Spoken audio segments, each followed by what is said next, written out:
It was late evening when the janitor of the small public restroom near the city park unlocked the door for his nightly cleaning. He was used to all kinds of messes, spilled soap, graffiti, even the occasional broken mirror. But that night, something stopped him cold. From the last stall came a faint, pitiful sound, a cry so soft and trembling it could barely be heard over the hum of the flickering lights. "Hey, anyone there?" he called out. No answer. Only a weak mew.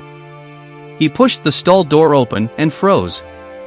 On the cold tile floor, in a pile of shredded toilet paper, lay a tiny kitten. Its fur was matted, wet, and sticky in places.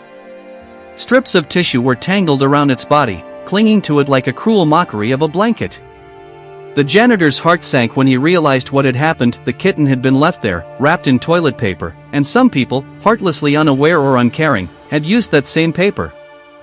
His hands trembled as he knelt down.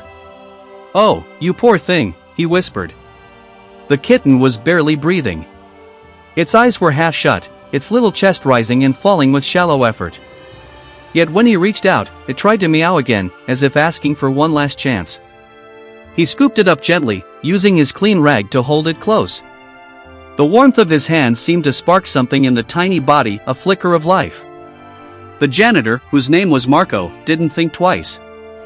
He left his cart behind, rushed outside, and ran through the quiet streets toward the nearest vet clinic, muttering under his breath, "Hold on, little one, please hold on." When he arrived, the vet looked at the kitten inside. "This one's been through hell," she said softly. "But you brought him just in time." The kitten spent days in recovery. Marco visited every evening after work, bringing scraps of boiled chicken and talking to it as if it could understand. Slowly, the tiny creature began to heal, its fur cleaned and trimmed, its body growing stronger, its eyes shining again. When the vet finally handed the kitten to him and said, "He's ready to go home," Marco hesitated. "Home?" he repeated.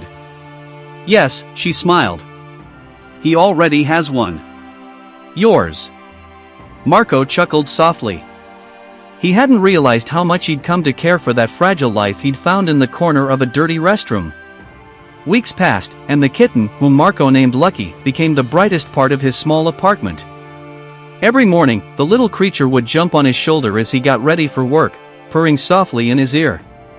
Sometimes, when Marco looked at the tiny cat curled up on his old jacket, he thought about that night, about how easily life could have ended before it even began. He would reach out, stroke the kitten's head, and whisper, "You weren't just lucky, little one. You were meant to be found." And Lucky would purr louder, as if to say he knew. Until this day, no one knows who left the kitten there, or why.